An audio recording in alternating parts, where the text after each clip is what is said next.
What's up, Bucs squad? I'm your host, Jaron Spor. I'm going to tell you why the Bucs have a major issue, and it might not be what you think. I'm Marcus Ray, and I'm going to tell you why this offense needs to get it together. And I'm Ryan Lavoie, and I'm going to tell you why there's a lot of blame to go around, not only with the players, but with some of the coaching staff. Hey, Tampa Bay, it's the Buccaneers squad.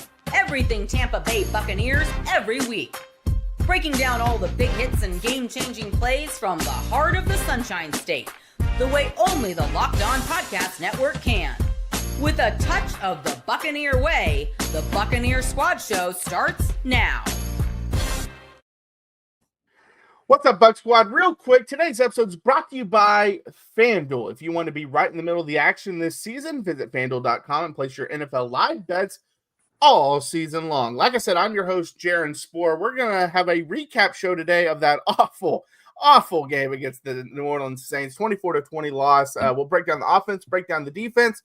We'll go around the NFL, look at some of the scores from the earlier games, talk about anything that caught our eye. And before we give our player of the game, and in that segment, we will do our Q&A like we always do. So get those questions in at that point if you have any. But first, it was an ugly game offensively. Obviously, the conditions, the weather conditions made it really ugly, really sloppy. At one point, it was just pouring down raining. But the offense was up and down.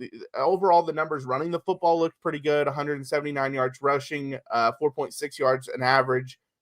Baker Mayfield was up and down, 14 of 30, 122 yards, 1 touchdown, 1 pick. Looked like the pick was kind of a miscommunication with the receiver. He kind of stopped. Baker thought he was going to keep going. But I thought, again, it was another up and down, inconsistent performance by the offense. Yeah, I think so, too. And I just think that this was a game that, I think we have to realize that the Bucs aren't as good as we thought.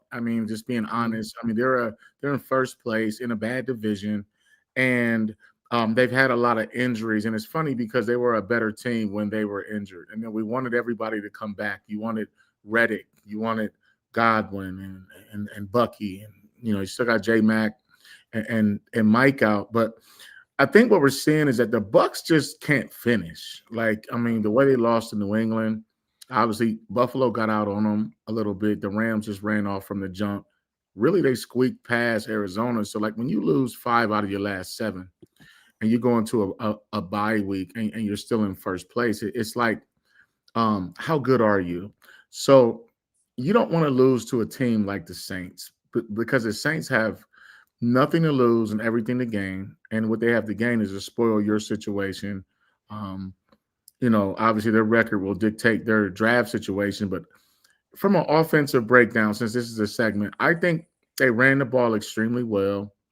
I thought Baker did some good things with his feet. I was a little disappointed they weren't able to get 1 yard twice on fourth down. That's just heartbreaking. Terrible call on the first one when they try to flick it.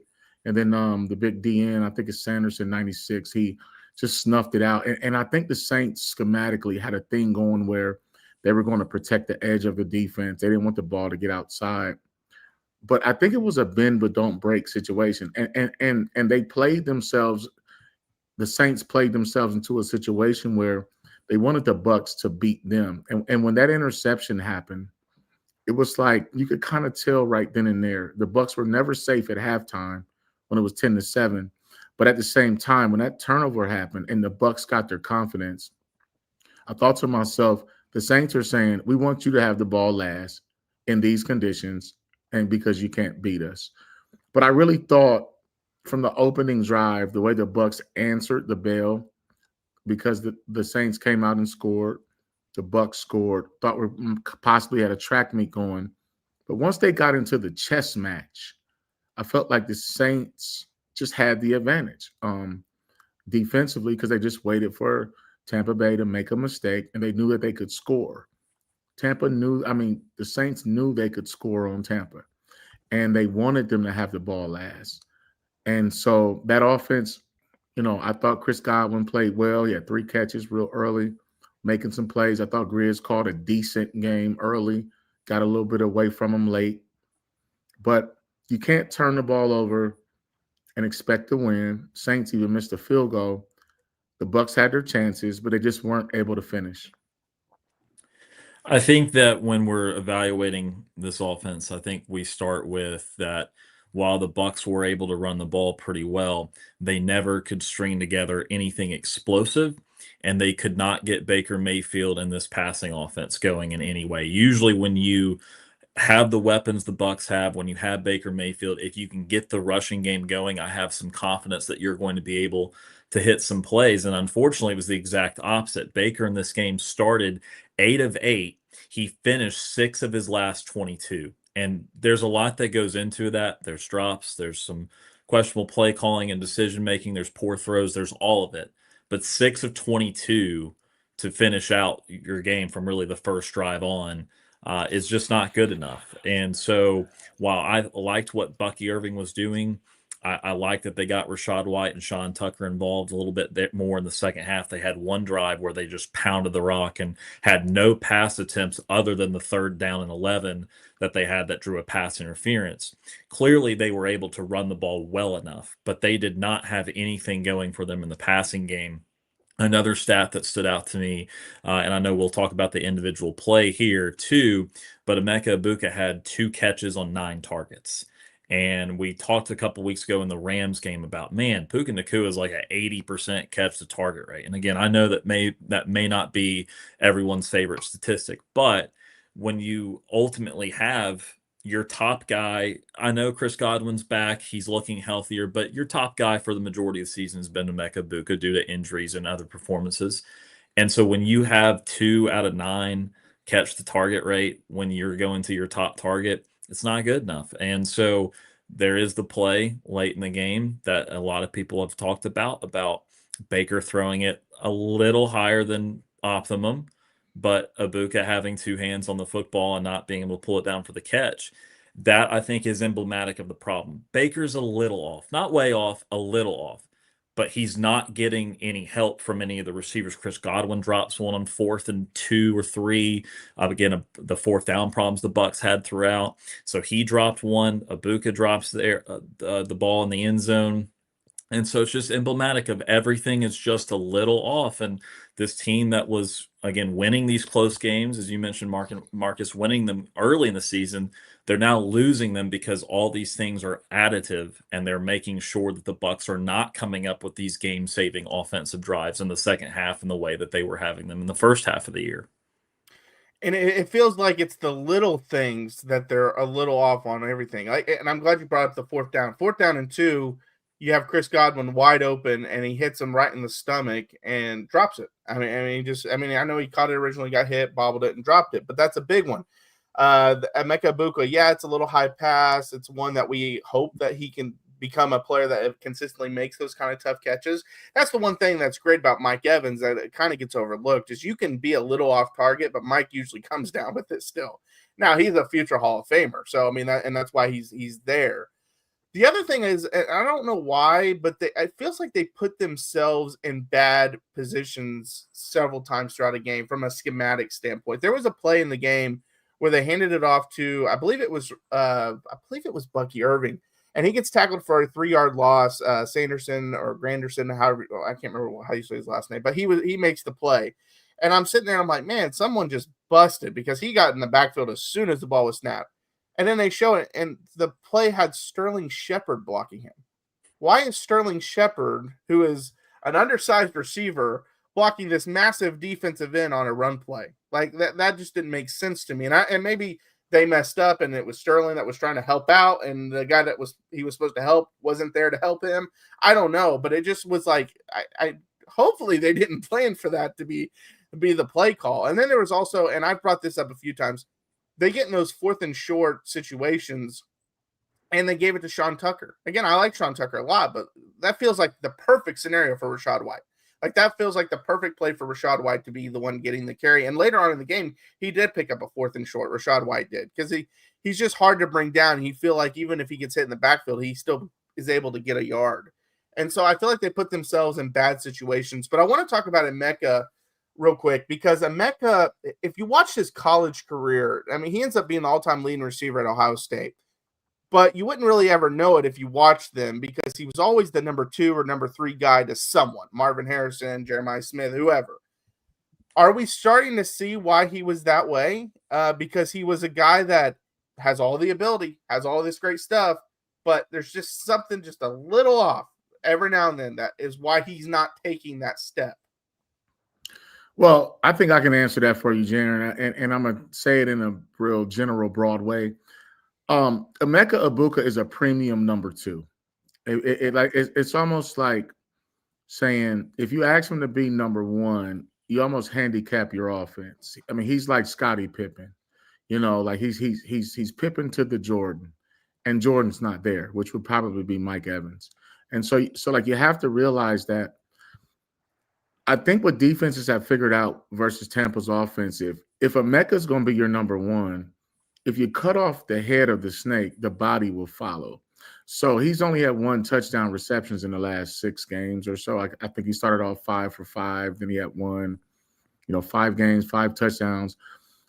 But if you take him away, then he's not dominant enough to where like a guy that can get his own shot in basketball.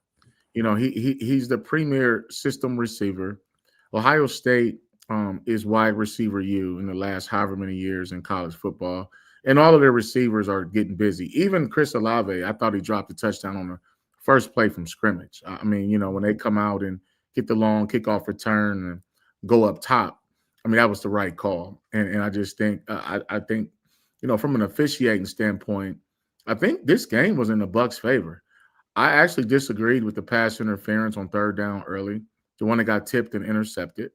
And then I also thought the 3rd and 11, I believe, when the defensive back went up high and tried to bat it, I thought it was uncatchable. I'm a former NFL defensive back, so there's no love for us, and I want the Bucs to win, make no question. But my deal is the referees and some of the calls were in the Bucs' favor. Like, there was no excuse to lose this game. They got outplayed and they got outcoached. And if you're going to target Emeka that many times, 2 of 7, and be unsuccessful, that works in the defense's favor. He's a guy that needs to play off a guy. And I think, like, early in the season, we saw that when Mike was healthy. When Mike went down, it turned into a situation where we know Emeka's going to get the ball. So you can scheme it. So you can scheme up combo coverages. You can scheme up zone to one side, man the other, try to confuse the quarterback, make Baker run.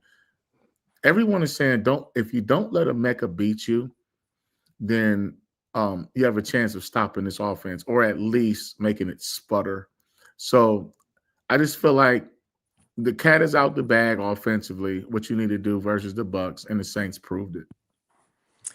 So I think with Egbuka, I do want to be a little careful to put someone maybe that's a rookie in a bit of a box because, again, there is still a lot of room to grow when you're just a rookie in the league. But I do think currently that he is showing that I think you nailed it, Marcus, that a premium number 2, he's a T. Higgins. He's someone that you love as a number 2. Heck, he's a Chris Godwin. Chris Godwin's never really been a number 1 in the National Football League, but he's been a hell of a number 2. He can be 1,000-yard guys. In this day and age where we throw the ball over the yard, you can have 2 1,000-yard receivers. So just because you get to 1,000 doesn't mean if you're the number 1 option, you think that's one of the top 10 options in the league.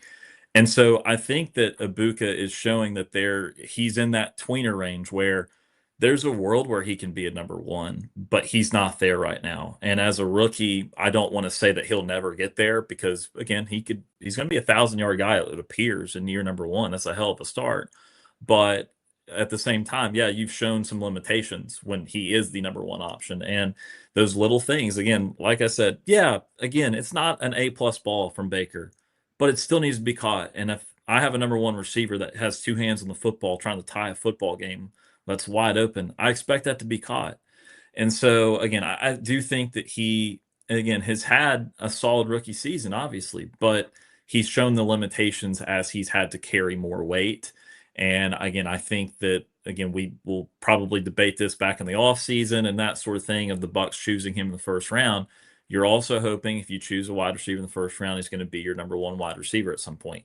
He showed that this year he's great as a number 2. He's off to a good start in general in the NFL, but he's not that number 1 right now. Maybe he'll be in a couple of years, but he's not right now.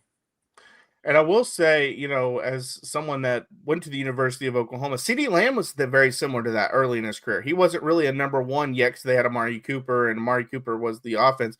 But then you slowly started saying, okay, no, he is the number one, and he kind of took that role. And so maybe Ibuka will take that kind of similar path. Hey, if he turns into a CeeDee Lamb type, I know a lot of people will be happy about that for sure. But all right, coming up next, we will break down the defense. Don't go anywhere.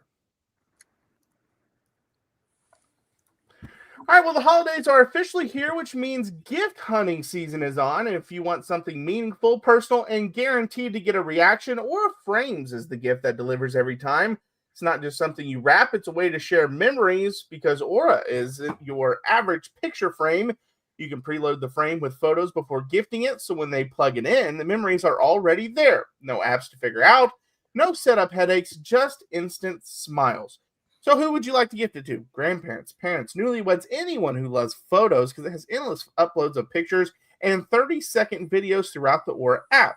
Add a personalized message right inside the frame so the gift feels thoughtful the moment it's opened. For a limited time, save on the perfect gift by visiting auraframes.com to get $35 off Aura's best-selling Carver matte frames named number one by Wirecutter by using promo code LOCKEDON at checkout. That's auraframes.com, promo code LOCKEDON. This deal is exclusive to listeners, and frames sell out fast, so order yours now to get it in time for the holidays. Support the show by mentioning us at checkout. Terms and conditions apply. All right, Buck Squad, we're back for another segment of the Squad Show. And for those that are wondering, James will be doing his show later on tonight, so check that out. This is just extra content that we do twice a week. It does not affect anything that James does. He does a great job. But let's dive into the defense. I was really disappointed in the defense in this one. They ended up allowing 20 points. It started off, and I kind of alluded to this at the beginning. This isn't necessarily the defense. Special teams has been a disaster lately. You start off with getting a return out to the 50-yard line, and it feels like every game a team at least has one out to the 50. But that puts you in a bad situation. Saints go right down the field and score. They didn't stop the run well. I didn't think they necessarily – I know they ended up with 3 sacks, but I didn't think they caused a lot of havoc in the backfield either. I just was really disappointed with the defense today. Well, I was too, and I really think if you really go back through this here, I mean, there's been a lot of points put up on this defense. I mean, even in a win, Seattle scored 35. All right, and then you kind of go through it. Detroit 24. 24 is a lot in the NFL, but it's not a whole lot. But if you look at the the 3-game losing streak, you had New England 28, Buffalo 44, Rams 34. The recipe's out there. Don't let Todd Bowles dial you up with his blitzes, his exotic blitzes. Protect your quarterback, run the football, wait for one mistake, and you'll win the game. And so, I mean, even Jacoby Brissett came out on the first drive. Like the first drive of the game is where everybody shows their hand in the NFL. And I think today, the kickoff return, as you mentioned, Jaron, it really gave the Saints a lot of confidence. Especially when you get the ball first on the road, inclement weather. When you watch how they came out and threw the football, and they were really attacking the linebackers. I mean, if you watch the game, there were a lot of key throws in between the hashes, and the hashes in the NFL aren't even that wide. I thought they went at Dennis on the one play, and they really just decided if they could run the ball, and then make some key throws. Shuck is the quarterback, right? That's how you say his name? Mm-hmm. Shuck. I mean, when you design quarterback runs in the NFL, then you think you have something.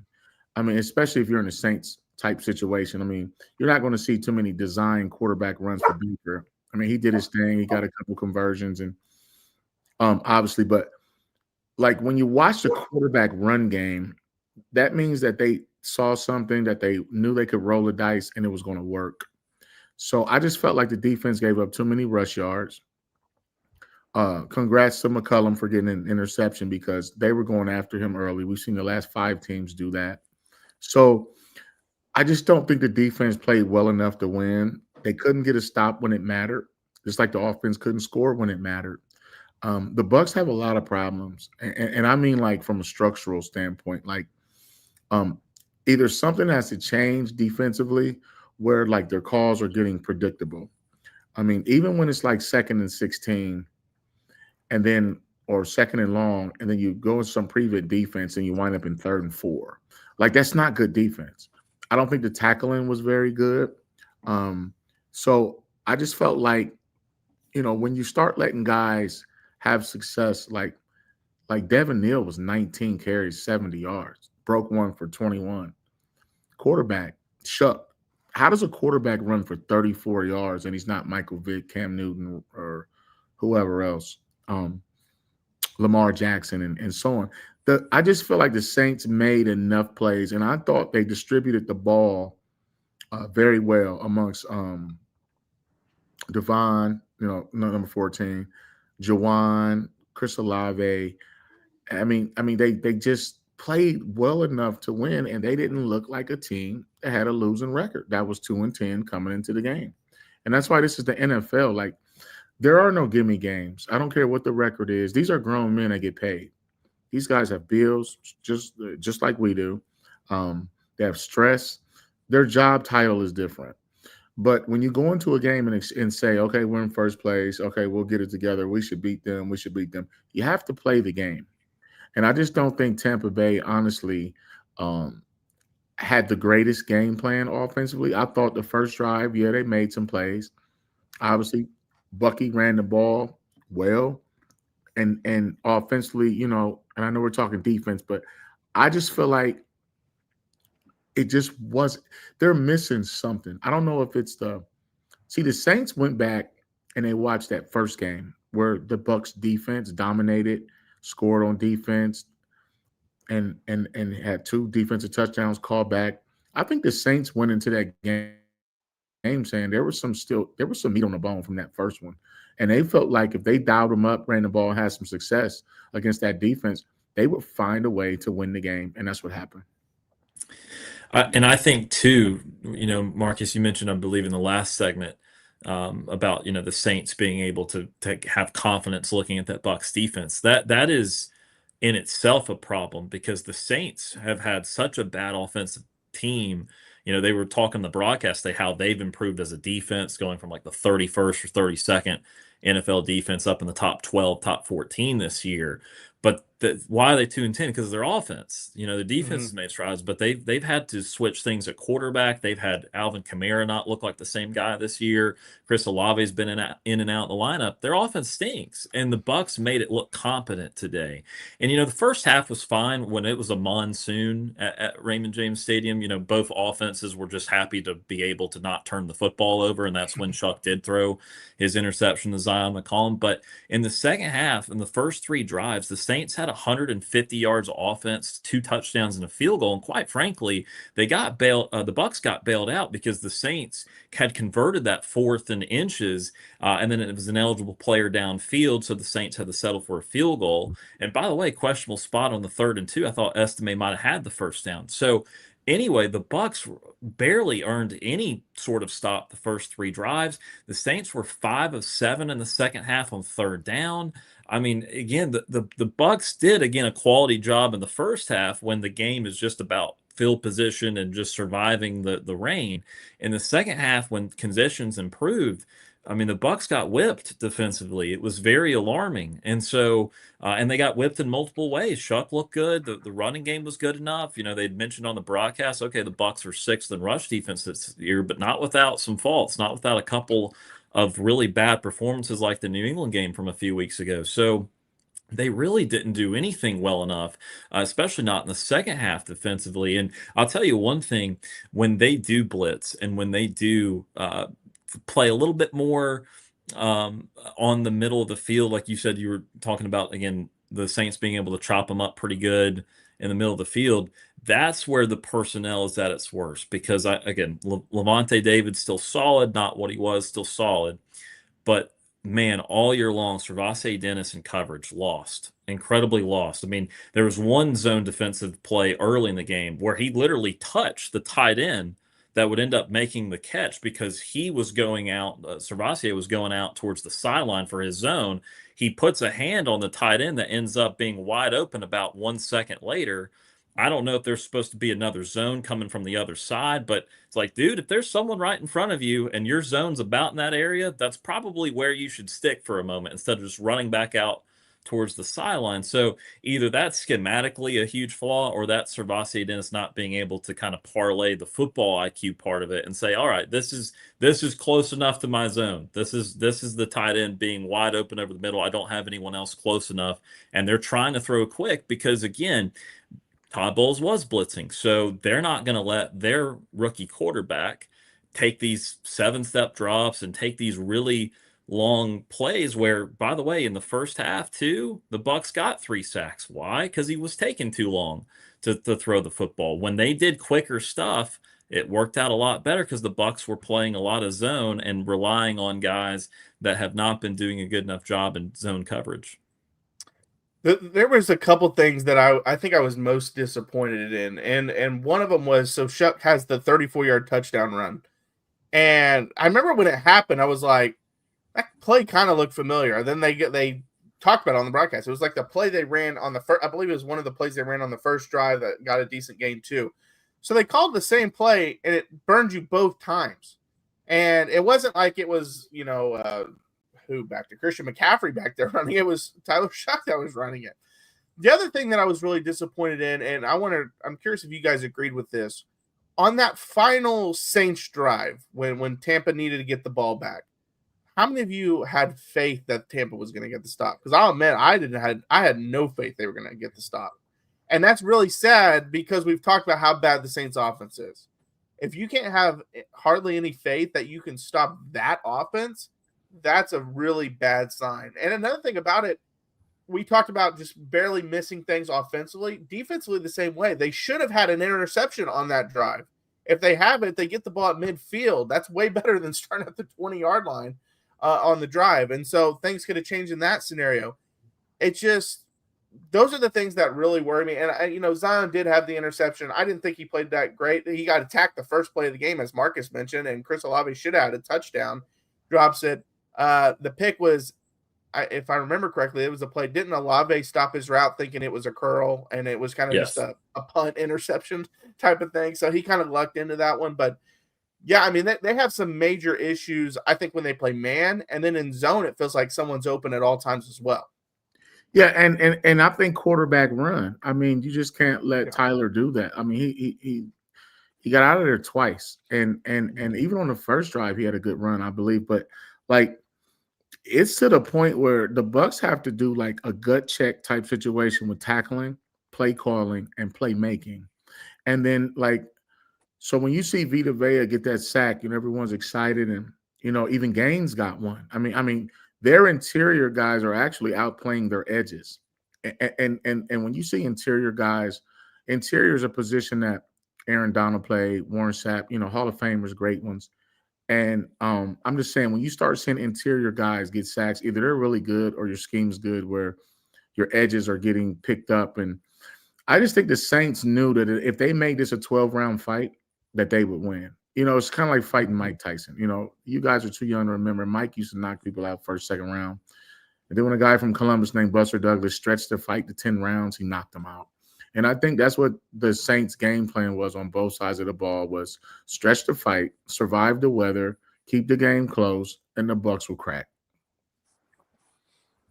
And I think, too, when you're talking about, the interior guys, as you were mentioning, there's a couple great years, all right? If you go back to the early 2000s, Bucs defense, and you go back to late 90s, and all these guys are so dominant up the middle. Warren Sapp had a couple years there, double-digit sacks, and obviously he's a Hall of Famer. He's kind of those one-of-one guys. But because of his dominance, Simeon Rice on the edge, he was awesome also. He was able to have multiple 10, 13, 14 sack seasons. And so production-wise, they're either similar or Rice playing better. Well, Sapp, though, still known to be the greater of the players, both great, but still. So the point is that Vita Vea and how great he is in the interior should still not come up with the production level of the guys on the edge that might not be on his caliber. They might be one tier lower. But those guys should be benefiting from Vea more than he's doing it for himself. That's what a nose tackle is all about. It's not about the raw numbers. It's about winning reps, taking up 2 blockers, occasionally getting your own, but setting up the rest of your defensive line for success. So when you see him and even Greg Gaines be getting in on sacks, there's something going on structurally where there's either not enough talent on the edge, or you're not generating the right kind of attention to those guys to be able to let those other guys benefit. Yeah, for sure. All right, coming up next, we're going to talk around the NFL, look at some scores that have happened so far and some games that are currently going on, and just kind of tell you what our thoughts are. Don't go anywhere. Well, the World Cup is coming back to North America for the first time since 1994, and with 48 teams for the first time ever, it's going to be massive. But let's be honest, getting tickets is usually the hardest part. That's why the Game Time app is clutch, finally giving fans a real advantage when it comes to snagging seats. With Game Time, you can track price drops in real time, get alerts when great seats open, and buy tickets the moment they hit the app. It puts the power back in your hands and makes going to the World Cup realistic instead of impossible.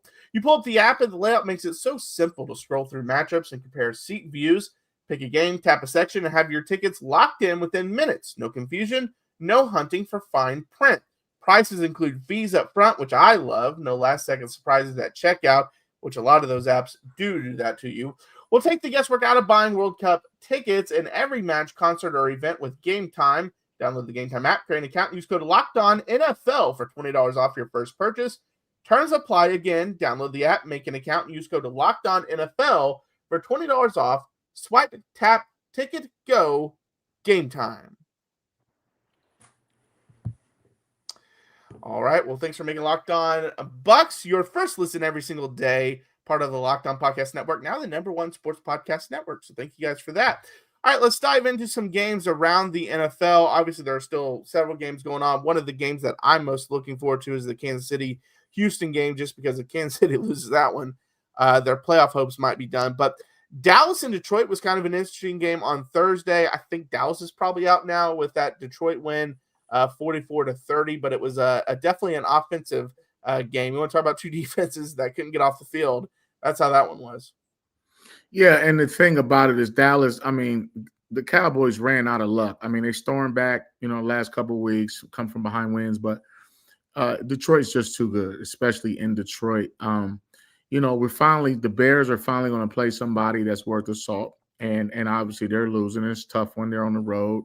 They're going to play the Packers, obviously, tonight, and it's early in the third quarter there, but and they're going to play the Packers again in a couple of weeks. So to me, like when you look at like college football, November is when, championships are won. In December, I think for the NFL, depending on your situation and where you are in your division, you start to separate yourself. Are you a contender or are you a pretender? Are you a spoiler or are you someone that's good enough to like win close games and not have your situation spoiled? Like we saw Tampa Bay, like the Saints are kind of, that loss for Tampa Bay really was bad. And I think it gave Carolina a leg up in that division. Obviously, the Falcons are who exactly I thought they were, and Seahawks ran away with that. I mean, you just score 6-6, and you open up the third quarter with a kickoff return. Rashid Shaheed, obviously, he was in that trade. Big pickup for the Seahawks. What an explosive guy. I would have loved to see the Bucs get him. And then you watch the Bengals. I was really disappointed because they were in a situation to kind of shake some things up for the Bills. I mean, they're up 21-11 at halftime, and then they give up 21 points within a matter of 4 minutes in the fourth quarter and found a way to lose. So I'm sure everyone who took that game is lost some money. Cleveland Browns found a way to lose too. I mean, they were in control. And I just thought Shedeur Sanders is going to be a great quarterback in this league. And it's sad that he dropped so far in the draft because, and me personally, I just think that they wanted to teach him and his father a lesson. And they wanted him to get it out the mud. And I don't think he has any problem doing it because money's not an issue. He'll get to his money in second and third contract. And Cleveland's season could have been different if they would have just opened up with him. I thought they had two really, really suspect calls. They were down 31-23, and they went for two. And I didn't understand it. And it was a failed conversion. and then they come back at the end and they need that conversion, and they weren't able to pull it off. I just thought it was a very interesting day in pro football. I don't think the only surprise may have been like the Bucs losing to the Saints. Obviously, the Jaguars, I think they proved that they're better than the Colts. Colts quarterback goes down. It's a completely different game. Somehow the Steelers outlast the Ravens. It's just that time of year where we're going to find out if you're for real, if you're that deal, or if it's time to squeal. So it's just, and you can't hide because every game now matters. It doesn't matter whether you have a losing record or not. But if you can shake something up for somebody else and put them where you are, then I think you're starting to see some of that. But injuries are going to be play a part. The officiating is going to play a part. But you're supposed to win the games you're supposed to win. I believe we were asked last week, what could the Bucs do to make you feel more confident as they go towards the end of the season if they were able to win the division, obviously, and now that's a real if. It was, well, you don't play a lot of great teams, but maybe you could blow a couple teams out. Maybe you could take advantage of some weaker competition. Well, they didn't even win, obviously, but Seattle showed us that, yeah, you can blow out someone from the NFC South. Totally doable. I think that when you're looking at that NFC West picture, again, there just continues to be such a fascinating dynamic between the Seahawks, Rams, and even the 49ers. One game you didn't mention, Marcus, that I was very surprised by was Pittsburgh beating Baltimore. Those two teams have been complete 180s of each other the last several weeks. With Lamar coming back, they had won a bunch in a row. Pittsburgh had lost a bunch in a row. And I felt like the tides of that division had completely turned in Baltimore's favor. And then Pittsburgh goes to Baltimore and gets that victory. So that division is going to go down to the wire. A big performance from the Steelers today. And then one other wanted to hit on is, you did mention the Colts and Jaguars. What a turn of fortune for the Colts the last 3 or 4 weeks. They went from the number 1 seed in the AFC about 9 or 10 games in to now they've lost multiple games in a row. And Daniel Jones goes down with the Achilles injury. A complete 180 for them. They had been one of, if not the best offenses in the league through the first 10 weeks. Now they're going to have to scratch and claw to make the playoffs because they have a bunch of teams that are at or above 500 to finish the year. So the Colts very well could go from the number 1 seed in the AFC halfway through the season to completely missing the playoffs.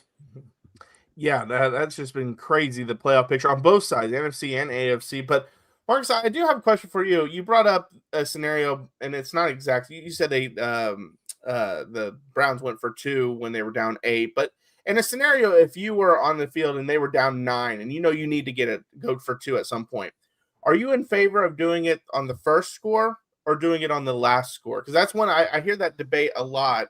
There's some people that say, hey, do it on the first one because then you don't need to do it again. You're just down 7, just go. But then I've heard some players say, yeah, but if you kick the extra point and you're down 8, then you still have the belief with the team that you can win the game, and that sometimes helps you out to come back and win the game. But what's kind of your thoughts on that? Do you go for 2 early, or are you more of a fan of going for 2 late? I think you go for 2 late because I think if you go too early and you don't get it, then it changes the play calling on both sides. So, you can find yourself down 2 scores too early. But I think if you just keep it within 1 score and then hope you can get the ball back late, then you're still in a situation where you can score and go for 2. So I'd rather be down 8 than 9 rather than roll the dice and go down 7. So it's probably depending on how much time left, how early it is, what's been going on in the game. Because I was watching the Bucs game, but I had a split screen going on, so I was kind of watching Cleveland. So it was like 31-23, and I saw that the ball hit the ground, the guy scooped it, and then they blew it dead. He ran out of bounds. So I thought it was a 2-point conversion, but nevertheless, I just still feel like Cleveland was in a situation where I think they should have won that game. But when you continue looking at scores around the league, if you're good, prove it. If you're really going to be that, and I think that's what the Seahawks did. They went in and won on the road. They scored 31 points in the second half. That's an explosion. Somebody could have got a rich betting on that -2.5 spread that they gave them in the live betting. They ended up winning by 28 points. Cincinnati, yeah, everybody's crazy about Cincinnati and Joe Burrow. They just don't win the games that they're supposed to win. And he threw for 4 touchdowns. So what? So he's a great quarterback. I got into an argument with one of my buddies about a quarterback battle. He was like, well, Joe Burrow had these stats. Stats don't matter. Stats only matter when your contract is up. It doesn't matter when it comes down to winning and losing. And so, when you watch a team, even like Minnesota, I'm a JJ fan. He's a Michigan quarterback. Why wouldn't I be? I thought he played extremely well and they dominated Washington. So do what you're supposed to do, even though the Vikings are 5-8 and that game doesn't matter. And now Washington is 3-10. It just comes down to this for me in December. If you're going to be 10-2 and there's 4 games left or whatever, 10-3, find a way to separate yourself and get into the playoffs to make sure that there's no debate. Because the Bucs are in a situation where now I'm not even sure you're going to beat Miami. I don't know if you beat Atlanta next week. I probably got to watch a little film, do a little research, and I know Atlanta just got smoked. But at the same time, the Bucs didn't do anything that tells me that they can even go 2-2 in these next 4 games. Right. Yeah, I mean, look, if you can lose to the Saints at home, you can lose to anyone in the National Football League anywhere. I mean, it just again, these are all professionals. I'm not trying to belittle that point, but I mean, and I know this is supposed to be around the league, but today was, again, an embarrassing moment for the Bucs. This team has been fighting to elevate itself the last couple of years. It proved it can win a bad division. It has done that multiple times. But this year, with the start the Bucs had, we were wondering, can they elevate themselves towards the top of the NFC? And NFC, which its top couple of contenders coming in the year, have had a lot of shaky moments. Philadelphia has not been consistent all season long. Their offense, especially the last several weeks. We've seen a NFC North that the lead flips places week in, week out. Chicago technically had it. It looks like they'll lose it, assuming they lose to Green Bay. We'll see how the second half goes. This NFC is up for grabs. So why can't you, Tampa Bay, be the team to elevate yourselves? You've been in the playoffs several years in a row. You've been in with this group, with this quarterback, with this core for the last couple of years. Why can't you elevate yourself? Well, this is why you can't elevate yourself. You come out there and you're off on offense. You have a defense that can't get stops against one of the worst teams in the league, one of the worst offenses in the league. You have things on both sides of the ball holding you back, and you have to, at some point, you're going to have to ask tough questions about the coaching staff, about the management, because you are winning a division that any decent team should be able to win. The Falcons have been 7-game winners a year for several years now. They're even worse somehow. Carolina had been asking, is Bryce Young an NFL quarterback the last season? Now all of a sudden they're above 500. New Orleans has been the worst cap managed team in the entire league. They still will not change their general manager for some reason. And they just went and beat you today when all you had to do is beat a 2-10 Saints team, a 4-8 Falcons team, and beat Carolina 3 games in a row. You win the division. You don't worry about week 18. And this team lost at home to the New Orleans Saints today. So at some point, if you do end up blowing this division, you have to ask incredibly difficult questions of your personnel and of your coaching staff, because, again, you have been looking up saying, oh, we're 1 or 2 wins away from being a 2 seed or from being one of the threats in the NFL. And now you've gone from that in the first half of the season to praying that you finish above 500 and praying that you win a division that, again, around the league, people laugh at, because we talk about the NFC North having 3 great teams, the NFC West having 3 great teams. There's divisions in the AFC that could have 2 or 3 playoff teams. This is a one-bid division year in, year out, and you are struggling to win it mightily. Yeah, and we've talked about multiple weeks where you really need to make that last game against Carolina not matter. But now, because of a loss to the Saints, unless, and Carolina's got some tough games coming up, so they could slip up, and then that Week 18 game doesn't matter. But as of right now, it's going to matter, and it's probably going to matter quite a bit. It might be the one that determines which one of you two go to the postseason. But yeah, and I've never been one that really likes to call for people's jobs, but I do think there needs to be some kind of shakeup, whether that's maybe Todd gives up the play calling or something. Marcus mentioned that he thinks that they're starting to get predictable with their stuff. Well, maybe a new play caller will change some of that, and then he can be a little bit unpredictable. Todd obviously is going to have final say on anything anyways, and so he can give his input on stuff. But yeah, I mean, today showed that you can lose to anyone. Obviously, as we saw that Tampa did, and Buffalo almost lost to Cincinnati, who's not a good team as well. So I mean, it's the NFL is. It's tough to get a lot of wins in the NFL. But yeah, that's definitely disappointing for today. But all right, coming up next, we're going to give our player of the game, and we'll be answering some of your questions. So get those questions into the comments, and we'll answer as many as we can. But don't go anywhere. All right, everyone. NFL Sundays move fast. One big play, and suddenly everything feels different. That's what makes live betting with FanDuel so exciting. You're not just watching the game, you're reacting to it in real time. With FanDuel, you can place bets as the action unfolds. Every drive, every momentum swing, every highlight moment. Live betting is best when the game starts to shift. A receiver gets hot, a defense tightens up, or the momentum flips after a turnover. FanDuel lets you jump into the moment. Live spreads and money lines adjust instantly. Player props update as guys heat up. You can bet next touchdown scores, drive results, totals, and more. It keeps you locked into every snap, every drive, every possibility. Obviously, Tampa isn't playing right now, but FanDuel has some bets on there that if you want to take a dive at, you can. Will they win the NFC Championship game? That's plus 1,500 right now. Super Bowl winner is plus 3,500. Just to make the divisional round is a plus 180. To get to 10 regular season wins, that's a minus 140 right now on the money line. So you can check out those bets over at FanDuel. So if you want to be right in the middle of the action this season, visit FanDuel.com and place your NFL live bets all season long. FanDuel, the game moves fast, and so can you.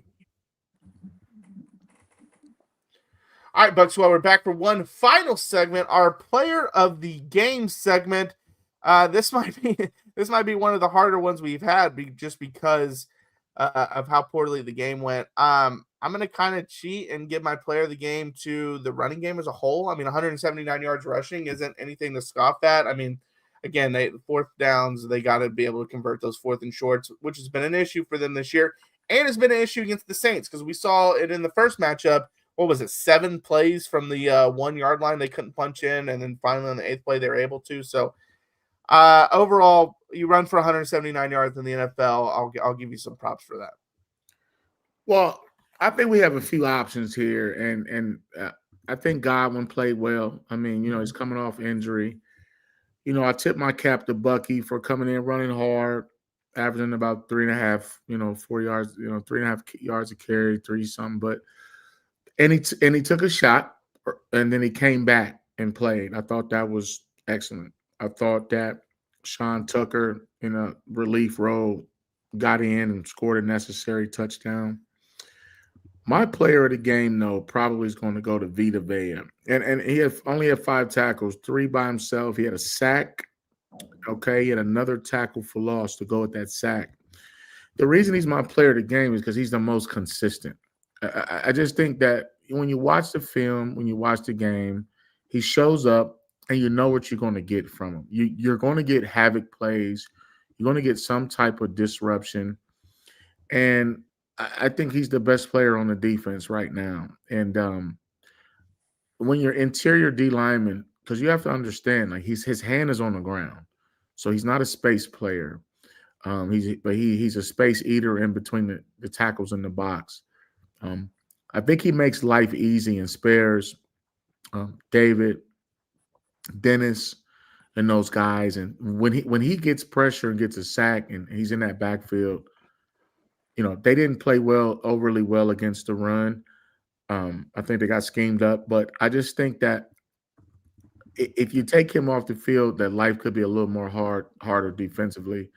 There were some drops, uncharacteristic drops, key moments from guys that we champion and that we celebrate. And so I can't give you player of the game just because you're a good player. It's not a lifetime achievement award, which is my player of the game. And I just didn't see it offensively, whether it was Baker's fault or not on that interception. He did some good things with his legs, just didn't do enough to win. And they didn't, have the timeouts, obviously, to make anything happen at the end. But Vita Vea gets my defensive play. He should be defensive player of the year, either him or Winfield. The problem is that Winfield plays a position that everybody watches every snap. if the ball goes over his head or he misses a tackle, last line of defense always gets the most ridicule. But, everything starts up front. So I'm giving Vita Vea my player of the game. I'm glad you brought him up. Sorry, Ryan, to cut you off. I'm glad you brought Vita up because I feel like he is someone that, because the numbers aren't always outstanding, he kind of gets overlooked of how good he does play. So I'm glad you did. Now today his numbers were outstanding, but yeah, he's definitely been great this year. All right, Ryan. Yeah, no, I was going to go Vita Vea also because of the sack he had early, because of the 2 TFLs, and also because, again, when you look at the individuals on this defense, on both sides of the ball today, I mean, again, we're talking, as Marcus said, obviously, the one-game sample size. I mean, there's great defenders on this team, Tyke Smith, Antoine Winfield, Levante David. They didn't stand out in any meaningful way today. The Bucs pass rush was more about Tyler Shuck holding on to the football too long in the first half. When you go offensively, Chris Godwin had a few nice catches. He also had a very important drop on 4th and 2 in the fourth quarter. Emeka Buka did not shine today. Again, I think the running backs all did a quality job with their opportunities. Sean Tucker, Rashad White had about 5 or 6 yards a carry. And then again, Bucky Irving having the 55 rush yards by having the touchdown catch on the screen. Pat on the back for that. But the offensive line had some issues. Tristan Wirfs not playing today was I thought meaningful. Ben Bredesen got hurt in the middle of the game. When you're trying to run the football in a monsoon on short yardage, I don't like that Tristan Wirfs is not out there. I don't love when you start losing your guards. I don't love any of that. And ironically, by the way, one of the more questionable calls was on one of those 4th and 1s, the play after Ben Bredesen got hurt and Michael Jordan came in the ball game. They ran behind left guard on 4th and 1 and got stuffed. One of the 4th down and shorts that they got stuffed on. So that was a little bit questionable. Maybe it was trying to trick the Saints, saying, "Oh, there's no way they're going to run right behind the guy that just came in the ball game." Well, you played yourself, and you got 0 yards, and you got the Saints another short field. So I think Vita Vea is easily the player of the game. Again, this Bucs rush offense, as you said, Jaron did a great job.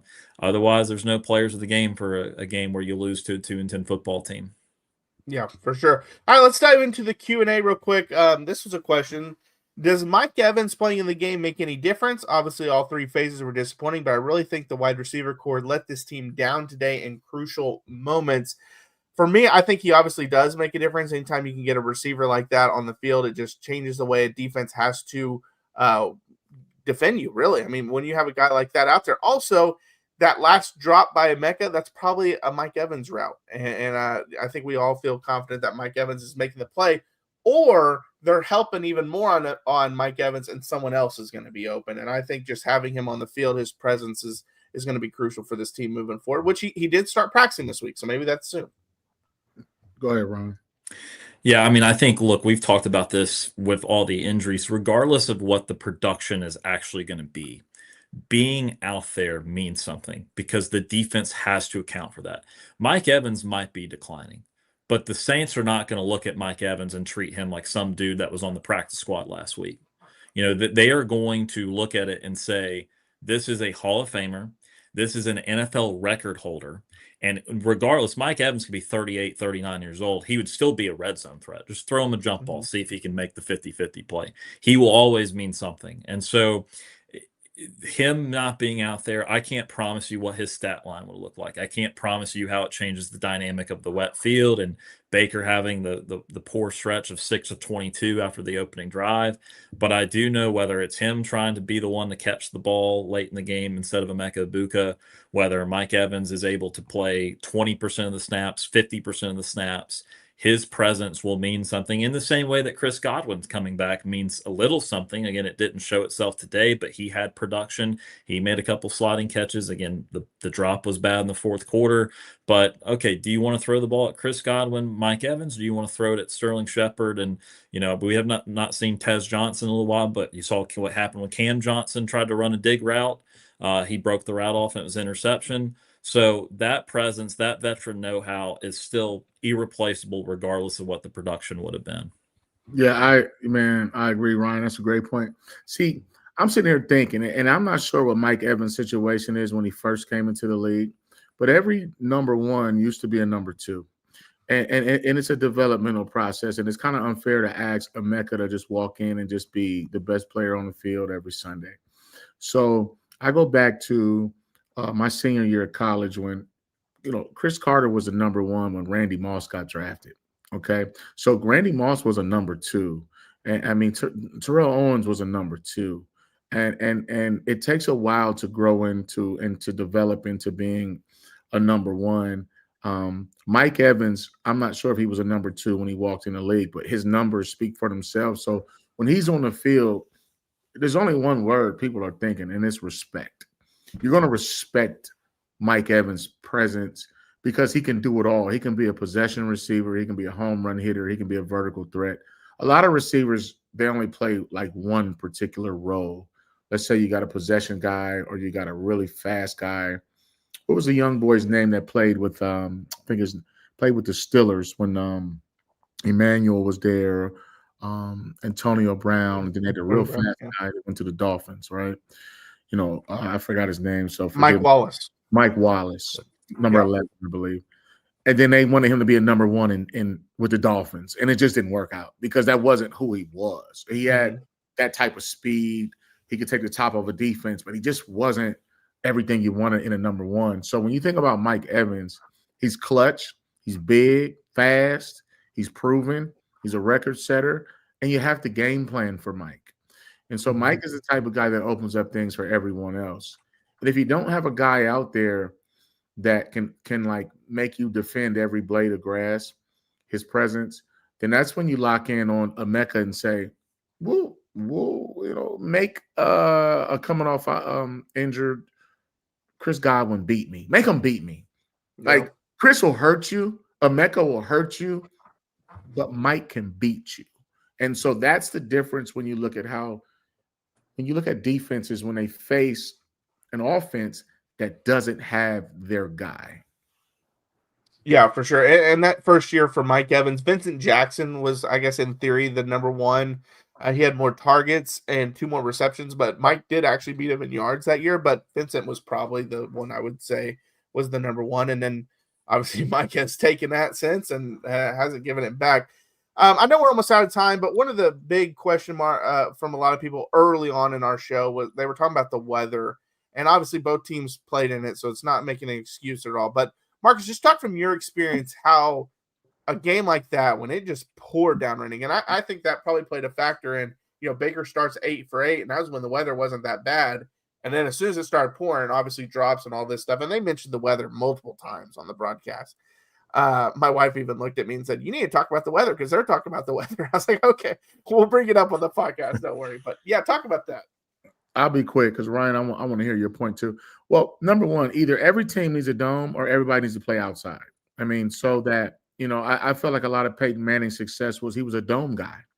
And if you have success, then you're getting 10 to 12 games inside. And then if you're playing in the AFC South, you're either going to Houston or you're going to Miami or you're going to some good weather place. So and that's why Tom Brady and Ty Law was whooping him in the playoffs. It was a bad weather outdoor game. I just feel like the weather affects everybody. And it's probably more mental than anything. I know Tampa's, you got some rain down there, but both teams scored. But I think both teams were affected by the weather, and I think both teams show what they could do without the interference of the weather. But to me, it's no excuse. I thought the game was too close. It's not like one team had stick-em on their gloves or some longer spikes. I mean, you saw everybody's, falling, slipping, missing tackles, drop balls. It just came down to the Bucs didn't get it done. And I think the weather is what it is, and there's nothing we can do about it.